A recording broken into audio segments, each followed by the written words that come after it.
নমস্কাৰ ৰাতি শুতে বা দিনত শুতে নাক বজা অৰ্থাৎ স্নোৰিং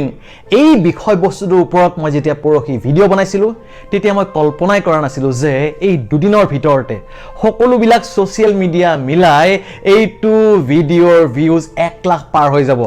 আৰু মই কল্পনাই কৰিব পৰা নাছিলো যে আপোনালোকৰ পৰা টোটেল মেছেজ আৰু কমেন্ট মিলাই মই আপোনালোকৰ পৰা প্ৰায় 4,500 যে সহাৰি পাম মই ভবাই নাছিলো এইটো ভিডিঅ' প্ৰায় 3,200 বাৰ শেয়াৰ হৈছে বিভিন্ন সোশ্যাল মিডিয়াত ধন্যবাদ অশেষ ধন্যবাদ এইখিনিতো হল খুব ভাল কথা ইয়াতকৈ কিছুমান ইন্টাৰেষ্টিং ঘটনা ঘটিছে যেতিয়া মই এইটো ভিডিঅ' আপলোড কৰিছিলো এইটো ভিডিঅ' আপলোড কৰাৰ পাছত মই কিছুমান মহিলাৰ পৰা কমেন্ট পাইছো যে মোৰ হাজবেণ্ডেও ৰাতি শুতে খুব নাক বজায় আৰু মোৰ খুব খং উঠে ঠিক আছে সেইখিনিলৈকে ঠিকে আছে এইটো ঠিকে আছে তাৰ পাছত অলপ সময়ৰ পাছত মই কিছুমান মেছেজ মই ফেসবুকৰ ইনবক্সত অলপ হাঁহি খুৰি আৰু হাঁহি ধেমেলীয়া কিছুমান মেছেজ পাইছো হেই যি গৰাকী মহিলাই লিখিছে সেই মহিলাগৰাকী স্ক্ৰিনশ্বট দি তেখেতৰ হাজবেণ্ডে কোৱা বুলি লিখিছে যে এওঁ ঠিকে কৈছে মোৰ বাৰু নাক বাজে কিন্তু মোৰ এওঁ ক'বলৈ ভয় লাগে যে যেতিয়া এওঁ আগতে শুই পৰে এওঁৰো বৰ বেছিকৈ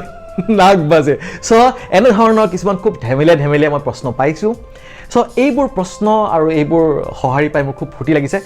আজিৰ এই যেটো মই ভিডিঅ' বনাব গৈ আছো বেছি দীঘল নহয় আপোনালোকে প্লিজ হেকলৈকে চাব এইটো ভিডিঅ'ত মই আপোনালোকক শিকাম যে খুব সহজে কেনেকৈ আপোনাৰ এই নাক বজা বা এই নাক বজাৰ পাছৰ ফালে যে অলপ সিৰিয়াস হৈ যায় স্লিপ এপনিয়া এইবোৰ বেমাৰক আপুনি কেনেকৈ মানে প্ৰতিৰোধ কৰিব পাৰে আৰু প্ৰথম অৱস্থাতে আপুনি এইটো বেমাৰক কেনেকৈ ঠিক কৰিব পাৰে এইটো ভিডিঅ' মই দুটা ভাগত ভাগ কৰিছো আপুনি কৰিব লাগিব দুটা কাম এটা হল অলপমান লাইফষ্টাইল মডিফিকেশন কি নামটো শুনি বহুত ভয় নাখাব হেতু মই একদম ভালকৈ বুজাই দিম একদম সহজ কাম আৰু দুই নম্বৰতে কিছুমান এনে এক্সাৰসাইজ যিবিলাক এক্সাৰসাইজ আপুনি বহি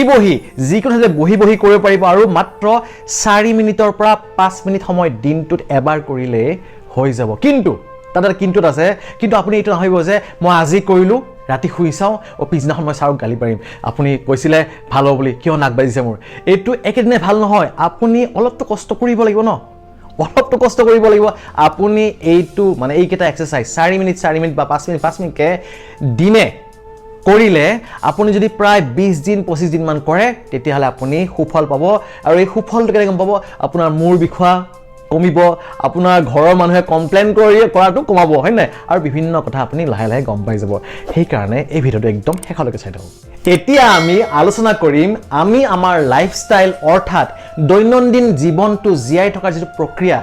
সেই প্ৰক্ৰিয়াটোত সৰু কিছুমান ভুলক শুধৰাই সৰু কিছুমান কামক অলপমান বেলেগ ধৰণে কৰি কেনেকৈ এনে ধৰণৰ নাক বজা ডিঙি বজা বা পাছলৈ উশাহ নোপোৱা হোৱা অৰ্থাৎ টোপনিতে উশাহ নোপোৱা হোৱা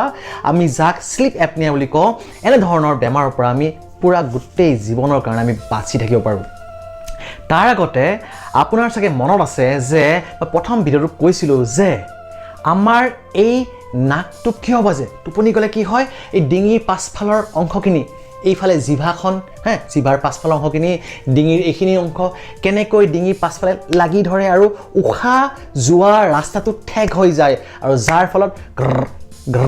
গ্ৰ শব্দ উঠে হয়নে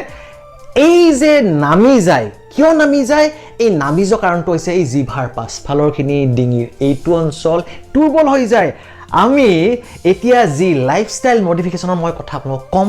আৰু সেকেন্ডতে যে মই যিবোৰ সৰু এক্সাৰসাইজ কম এই গুটেইবোৰৰে কামটো হৈছে এই মাসলখিনি ঠিক জায়গাত ৰাখা এই মাসলখিনি শক্তিশালী কৰা ভালকে মন দি শুনিব নাম্বাৰ 1 কালপিটটো হৈছে এলকহল আপুনি যদি কোনোবা এলকহল লোৱা মানুহৰ লগত যদি ৰাতি শুইছে আপুনি বাৰুকৈ অনুভৱ কৰিব পাৰিব যে সেই মানুহজনে ৰাতি নাক বজাবই কাৰণ এলকহল লোৱাৰ পাছত মানুহৰ এই অঞ্চলটো কি হৈ যায় খুব লুজ টাইপ হৈ যায় আৰু ডিঙি পিছফালে লাগে হেহে এটা অনুৰোধ আপুনি পাৰিলে এলকহল নলব আৰু যদি লয়ও ৰাতি শুৱাৰ অন্তত 2-3 ঘণ্টা আগত লব আৰু কম পৰিমাণে লব নাম্বাৰ 1 কথা নাম্বাৰ 2 কথা এই স্নোৰিং হোৱাৰ এটা মুখ্য কাৰণ হৈছে ওবেসিটি অৰ্থাৎ আমাৰ গাত যদি লগাতকৈ বেছি ফেট বা চৰ্বি জমা হয় তেতিয়ালে কি হ'ব এই ডিঙিৰ আশেপাশে যদি চৰ্বি জমা হয় এই চৰ্বিবিলাকে আপুনি এটা খুব এই ডিঙিৰ এটো অঞ্চলত হেঁচা দিয়ে ফলত কি হয় এই স্নোৰিং হয় সেয়েহে এই অবিচিটি বোলা বস্তুটোক আপুনি আঁতৰ কৰিব লাগিব এই অবিচিটি বোলা বস্তুটোৱে অকল নাকৰ শব্দই নহয় আপোনাৰ high BP diabetes cholesterol stroke heart attack চব কৰে আৰু এইবোৰ নোহোৱা কৰিবৰ কাৰণে অবিচিটি অৰ্থাৎ ওজন আৰু চৰ্বি নোহোৱা কৰিবৰ কাৰণে মই এটা বৰ ধুনীয়া ভিডিঅ' দি থৈ দিছোঁ যিটো ভিডিঅ'ৰ ইতিমধ্যে 6,80,000 মানুহে চাইছে এতিয়া চাগে 7 লাখ পাৰ হ'ল চাগে ইউটিউবত মই ইয়াতে দি দিছোঁ সেইখন আপোনাৰ কি বুলি কয় এইখন থাম্বনেইলখন আৰু সেইখন থাম্বনেইল আপুনি যদি বিচাৰি পায় আপুনি এইটো ভিডিঅ' চাওক আৰু আপোনাৰ লাইফষ্টাইল মডিফিকেশ্যন কৰক 3 নম্বৰতে স্নৰিঙৰ এটা মেইন কালপিট হ'ল কি আপোনাৰ পজিশ্যন আপুনি যদি এনেকৈ শুৱে নহয় মানে কি পিঠিখন বিছনা লগাই যদি শুৱে তেতিয়াহ'লে এই ডিঙিৰ অঞ্চলটো পাছফালে পৰি যোৱাৰ চান্স থাকে সেয়েহে যিসকল লোকে স্নৰিং কৰে সেইসকল লোকে পৰাপক্ষত আপোনালোকে বাওঁফালে বা সোঁফালে কাটি হৈ শুব এটা কথা হ'ল টোপনিতেনো কেনেকৈ আপুনি গম পাব হয় নাই এটা এনেকৈ শুবলৈ মন যায় যিমান পাৰে বাওঁফালে বা সোঁফালে কাটি হৈ শুব আৰু কোনোবা ঠাইত এইটো কৰা হয় যে পিঠিত গামোচা এখনৰে এই টেনিছ বল টাইপৰ বল এটা বান্ধি দিয়া হয় যাতে মানে এনেকৈ চিধাকৈ শুব বিচাৰিলে গম পায় অ'কে লাগিছে তেতিয়া কাটি হৈ শুৱে এইটো বাৰু অলপমান নিমিলা অংক তথাপিও আপুনি চেষ্টা কৰিব পাৰে আৰু লগতে আপুনি শিতানত গাৰু এটা লোৱাৰ অভ্যাস কৰিব একদম গাৰু নোহোৱাকৈ ফ্লেটকৈ শুলেও কেতিয়াবা এনেকুৱা কি হয় স্নৰিং হোৱা দেখা যায় লগতে আপুনি যদি ডেইলি দিনে যদি আপুনি প্ৰাণায়াম কৰিব পাৰে আৰু যদি প্ৰাণায়াম অলৰেডি কৰি আছে তেতিয়াহ'লে আপুনি গম পাব যে এই প্ৰাণায়াম কৰাৰ পাছৰ পৰা আপোনাৰ স্নৰিং কমি যাব এই প্ৰাণায়ামটো বহুত বঢ়িয়া এক্সাৰচাইজ প্ৰাণায়ামে কি কৰে এই ডিঙিৰ এই অঞ্চলবিলাক ষ্ট্ৰং কৰে ঠিক আছে এইখিনি হৈ গ'ল লাইফষ্টাইল মডিফিকেশ্যন অৰ্থাৎ আপুনি লাইফষ্টাইলটো চলি আছিল কিবা এটা কাৰণত আৰু সেইটোক অলপমান ভালকৈ মডিফাই কৰিছে এতিয়া আহোঁ কিছুমান এনেকুৱা এক্সাৰচাইজ যিকেইটা এক্সাৰচাইজ আপুনি 4 মিনিটত কৰি ফিনিছ কৰি দিব ডেইলি মাত্ৰ 4 মিনিট য'তে বহিছে তাতে কৰক ক'ৰবাত অফিচত গৈছে অফিচত অলপমান 4 মিনিট সময় উলিয়াই কৰক আপুনি বাথৰুমত গা ধোৱাটো কৰিব পাৰে 4 মিনিট সময় দ্যাটছ ইট আৰু তাৰ পাছত দেখিব যে লাহে লাহে আপোনাৰ এই অঞ্চলখিনি ডিঙি হয়নে আৰু জিভাৰ আশে পাশে লাগি থকা মাছলবিলাক এইবোৰ এনেকৈ ষ্ট্ৰং হৈ যাব যে ৰাতি আপুনি খোৱাৰ পাছত সেইখিনি বস্তু পিছফাললৈ পৰি নাযায় এই এক্সাৰচাইজবিলাকক কোৱা হয় অৰ'ফেৰিঞ্জিয়েল এক্সাৰচাইজ অৰ' মানে মেডিকেল চাইন্সত অৰ' মানে মুখ আৰু ফেৰিঞ্জিয়েল মানে ডিঙিৰ এই অঞ্চলটো অৰ'ফেৰিঞ্জিয়েল অৰ্থাৎ মুখ আৰু ডিঙিৰ এইবিলাক এক্সাৰচাইজ মই ভালকৈ 1 by 1 শিকাই দি আছোঁ একদম শেষলৈকে চাব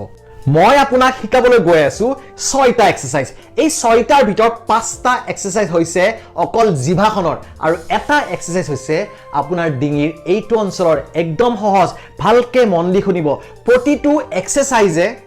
5 ছেকেণ্ডকৈ 3 বাৰ কৰিব লাগিব কি 5 ছেকেণ্ডকৈ 3 বাৰ কৰিব লাগিব প্ৰতিটো এক্সাৰচাইজ ঠিক আছে ভালকৈ মন দি শুনক নাম্বাৰ 1 এক্সাৰচাইজ আপুনি আপোনাৰ জিভাখন সন্মুখৰ ফালে একদম সিধাকৈ উলিয়াই দিয়ক আৰু সিধাকৈ উলিয়াই আপুনি জিভাখন 5 ছেকেণ্ড সময় বাহিৰত ধৰি ৰাখক আপোনাৰ যদি জিভাখন তলফালে গাঁঠি লগা সেইটো টাং টাই বুলি কোৱা হয় এই জিভাখন তলফালে লাগি থাকে তেতিয়াহ'লে কি কৰিব পাৰে জানেনে আপুনি এখন চামুচ লৈ সেই চামুচখন এনেকৈ জিভাৰে আপুনি ঠেলিব পাৰে সেইটো হ'ল আপোনাৰ নাম্বাৰ 1 এক্সাৰচাইজ আপুনি 5 ছেকেণ্ডৰ কাৰণে জিভাখন উলিয়াই থক ভিতৰলৈ লৈ গ'ল আৰু 5 ছেকেণ্ডৰ কাৰণে আৰু ভিতৰলৈ লৈ গ'ল আৰু 5 ছেকেণ্ডৰ কাৰণে ভিতৰলৈ লৈ গ'ল হৈ গ'ল আপোনাৰ এটা এক্সাৰচাইজ বঢ়িয়া এক্সাৰচাইজ নাম্বাৰ হৈ গ'ল এতিয়া আপুনি জিভাখন সন্মুখৰ ফালে আনিছিল নহয় এতিয়া জিভাখন আপুনি পাছফালে নিব লাগিব যিমান পাৰে আপুনি জিভাখন পাছফালে নিব চেষ্টা কৰক এই যেনে বমি কৰিলে মানে কৰিলে জিভাখন পাছফালে গুচি যায় নাই জিভাখন যিমান পাৰে নিজে পিছফাললৈ নিব চেষ্টা কৰক বহুত বেছি কষ্ট কৰিব নালাগে আপুনি জাষ্ট চেষ্টা কৰক এনেকৈ আপুনি 5 ছেকেণ্ড সময় চেষ্টা কৰিলে অলপ ৰেষ্ট ল'লে আকৌ 5 ছেকেণ্ড সময় চেষ্টা কৰিলে অলপ ৰেষ্ট ল'লে আকৌ 5 ছেকেণ্ড সময় চেষ্টা কৰিলে ৰেষ্ট ল'লে হৈ গ'ল আপোনাৰ ছেকেণ্ড এক্সাৰচাইজ থাৰ্ড এক্সাৰচাইজটো হৈছে আপুনি এটা কি কৰিব আপুনি জিভাখনৰে আপোনাৰ বাও গালখন ঠেলিব লাগিব 5 ছেকেণ্ড আপুনি যদি এনেকৈ হাতখন দি থৈ দিয়ে হাতখনো ঠেলিব পাৰে 5 ছেকেণ্ড ঠেলিব লাগিব আৰু এইখন গালতো আপুনি 5 ছেকেণ্ড ঠেলিব লাগিব ইফালে 5 ছেকেণ্ড কৈ 3 বাৰ ইফালে 5 ছেকেণ্ড কৈ 3 বাৰ ভালকৈ মন দি শুনক শুনাত খুব সহজ এক্সাৰচাইজ ভাবিব যে এইটো হ'ব জানো নিশ্চয় হ'ব এইবিলাকেই যাদু কৰিব চাই থাকক ভালকৈ মন দি শুনক হৈ গ'ল 3 নম্বৰ এক্সাৰচাইজটো হৈ গ'ল 4 নম্বৰ এক্সাৰচাইজটো জিভাৰ হৈছে আপুনি আপোনাৰ জিভাখন তালুত লগাব চাওক আমি সন্মুখৰ ফালে কৰিলোঁ জিভাখন পাছফালে কৰিলোঁ সোঁফালে কৰিলোঁ বাওঁফালে কৰিলোঁ এতিয়া আপুনি জিভাখন লগাব লাগিব তালুত আৰু তালুত লগাই ৰাখক 5 ছেকেণ্ড আপুনি যদি পাৰে সেইখিনি সময়ত আপুনি তালুত জিভাখন লাগি থকা অৱস্থাতে আপুনি মুখখন অলপমান খুলিব চেষ্টা চেষ্টা কৰিব বুজি পালে এনেকৈ আপুনি 5 ছেকেণ্ডকৈ দিনত কি 5 ছেকেণ্ডকৈ 3বাৰ কৰিলে হৈ গ'ল 5 ছেকেণ্ড কৰিলে আৰু ৰেষ্ট ল'লে 5 ছেকেণ্ড কৰিলে ৰেষ্ট ল'লে 5 ছেকেণ্ড কৰিলে ৰেষ্ট ল'লে দ্যাটছ ইট এতিয়া আপুনি ওপৰফালে কৰিলে এতিয়া আপুনি তলফালে কৰিব লাগিব এতিয়া আপুনি কি কৰিব জিভাখন উভতাই আপুনি তলপাৰি দাঁতৰ পাছফালে লগাই আপুনি কি কৰিব সেই দাঁতত লাগি থকা অৱস্থাতে আপুনি অলপ ঢোক গিলিব চেষ্টা কৰিব এবাৰ বা দুবাৰ ঢোক গিলিব চেষ্টা কৰিব অলপ কষ্ট হ'ব যদি আপুনি ঢোক গিলিব চেষ্টা কৰিব এইবোৰ আপোনাৰ কাৰণে এক্সাৰচাইজ এনেকৈ আপুনি 5 ছেকেণ্ড এবাৰ কৰিলে দুবাৰমান ঢোক গিলিলে অলপ ৰেষ্ট ল'লে আকৌ এবাৰ কৰিলে দুবাৰমান ঢোক গিলিলে ৰেষ্ট ল'লে আকৌ এবাৰ কৰিলে হৈ গ'ল আপোনাৰ কেইটা এক্সাৰচাইজ হৈ গ'ল 4টা এক্সাৰচাইজ হৈ গ'ল নে নহয় 5টা এক্সাৰচাইজ হৈ গ'ল কাৰণ প্ৰথমতে কৰিছিলোঁ সন্মুখৰ ফালে 2 নম্বৰটো পাছফালে 3 নম্বৰটো গাল দুখন 4 নম্বৰটো ওপৰফালে তালুক আৰু 5 নম্বৰটো তলফালে কি বুলি কয় দাঁতৰ পাৰি এটা থাকি গ'ল ডিঙি এক্সাৰচাইজ একদম সহজ 5 ছেকেণ্ড সময় আপুনি খালি ডিঙিখিনি টান কৰিব লাগিব এনেকৈ গম পাইছে ডিঙিখিনি টান কৰিব লাগিব কি কৰিব টান কৰিব লাগিব 5 ছেকেণ্ড সময় ঘড়ী চাই টান কৰক অলপ ৰেষ্ট লওক ৰেষ্ট মানে কি 2 ছেকেণ্ড ৰেষ্ট ল'লে হ'ব আৰু 5 ছেকেণ্ড সময় কৰক আকৌ ৰেষ্ট লওক আৰু 5 ছেকেণ্ড সময় কৰক আৰু ৰেষ্ট লওক শুনাত খুব সহজ যেন লাগিছে যদিও এই সৰু সৰু যিকেইটা মই এক্সাৰচাইজ কৰিছোঁ এইকেইটা কৰাৰ পিছত দুদিনমান কৰাৰ পিছত অলপমান মুখখন বিষাব পাৰে ভয় খাব নালাগে আপোনাৰ মুখখন বিষাইছে মানে এইটো আপোনাৰ ডিঙি এইবিলাক অঞ্চল বিষাইছে মানে এইটো এইবোৰ মাংসপেশী কামত দিছে হয়নে আপুনি এইকেইটা এক্সাৰচাইজ কৰক আৰু আপুনি এইকেইটা এক্সাৰচাইজ ভালকৈ সদায় কৰাৰ পাছত কি ৰিজাল্ট পালে মোক আজিৰ পৰা একদম 20 দিন বা এমাহ পাছত ধৰি লওক এমাহ পাছত মোক মোৰ ভিডিঅ'ৰ তলত কমেণ্ট কৰি জনাওক আশা কৰোঁ ভিডিঅ'টো আপোনালোকে চাই ভাল পালে মোৰ এটাই অনুৰোধ এটা ভিডিঅ' বনাওঁতে মোৰ বহুত কষ্ট হয় মানে চাওক মই যোৱাকালি 24 আৱাৰ্ছ ডিউটি কৰি আহিছোঁ ৰাতিপুৱা 9টা বজাত গৈছিলোঁ আজি ৰাতিপুৱা ঘৰ আহি পাওঁতে 11টামান বাজিছে আৰু তেতিয়াৰ পৰা মই শোৱা নাই মই ভাবিছোঁ কি বনাম কেনেকৈ ক'ম কি স্ক্ৰিপ্ট কৰিম কাৰণ মই মানুহক আশা দি থৈছোঁ সেয়েহে আপোনালোকে যদি এই ভিডিঅ'টো যদি শ্বেয়াৰ কৰি দিয়ে যদি কমেণ্ট এটা দিয়ে ভালকৈ ছাবস্ক্ৰাইব যদি কৰি দিয়ে আৰু ছাবস্ক্ৰাইব কৰাৰ লগতে আপুনি বেল বাটনটো যদি টিপি থৈ দিয়ে মই খুব সুখী হ'ম আকৌ লগ পাম নেক্সট ভিডিঅ'ত জয় অসম জয় হিন্দ ভাৰত মাতা কি জয়